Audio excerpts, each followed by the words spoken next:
Have you ever wished you could escape from your life? Just for a while. No exams, no pressure, no deadlines, just peace. That overwhelming feeling when reality becomes too much to handle? Well, this is exactly where Jack Finney's story The Third Level begins. Meet Charlie, a modern New Yorker living in a world full of stress and anxiety. One evening, while rushing through Grand Central Station to catch his train home, something extraordinary happens.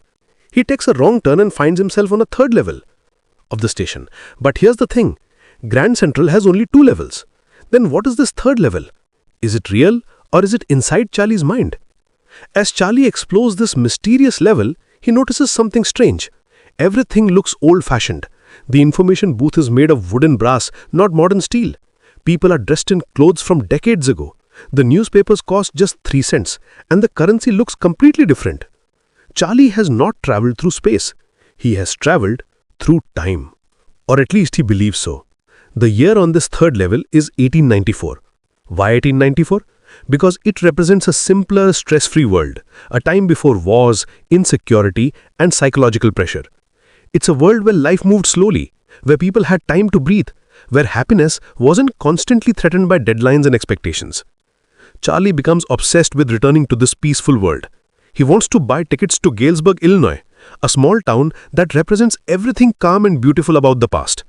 He even tries to convince his wife Louisa to join him in this escape. But every time he searches for the third level again, he can't find it. The station guards think he's confused and his friends worry about his mental health. Now here comes the most intriguing part of the story. Charlie has a friend named Sam who happens to be a psychiatrist. When Charlie tells Sam about the third level, Sam explains it as a psychological escape, a way Charlie's mind is dealing with modern stress. Sam calls it a waking dream wish fulfillment. But then something shocking happens. Sam disappears. One day, he's just gone. No one knows where he went. Months later, Charlie receives a letter. The letter is from Sam, but it's dated from 1894 and it's postmarked from Galesburg, Illinois. In the letter, Sam writes that he found the third level, bought the tickets, and is now living happily in the past. He even mentions that he is working as a hay and feed business owner in Galesburg. Would you call it a miracle or madness? If a psychiatrist believes in the third level, is it still just imagination? This is where Finney leaves us with the ultimate question. Is the third level a psychological escape, or is it a real dimension accessible only to those who desperately want peace? The beauty of the story lies in its ambiguity. Finney doesn't give us a clear answer because the answer is in the point.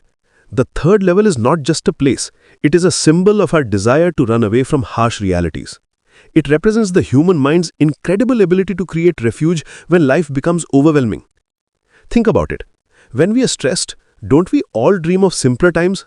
Don't we wish we could go back to childhood or imagine a world without competition and pressure? The third level is that universal human longing for escape, for a place where we can find peace. But here's the deeper message of the story. While the third level offers comfort, it also raises important questions about facing reality. Charlie's obsession with the past prevents him from dealing with his present problems. His constant searching for escape becomes another form of stress. The story teaches us that escaping temporarily may heal us, but facing reality is what makes us strong. Sometimes we need that mental refuge, that third level in our minds to cope with difficult times. But ultimately, we must return to our real world and find ways to make it better. As we read the story, let us read it not just with our eyes, but with our minds. Let us understand that Jack Finney has created more than just a tale about time travel.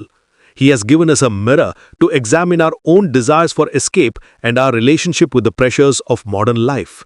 The third level exists wherever we need it to exist, in our imagination, in our dreams, in our hope for something better.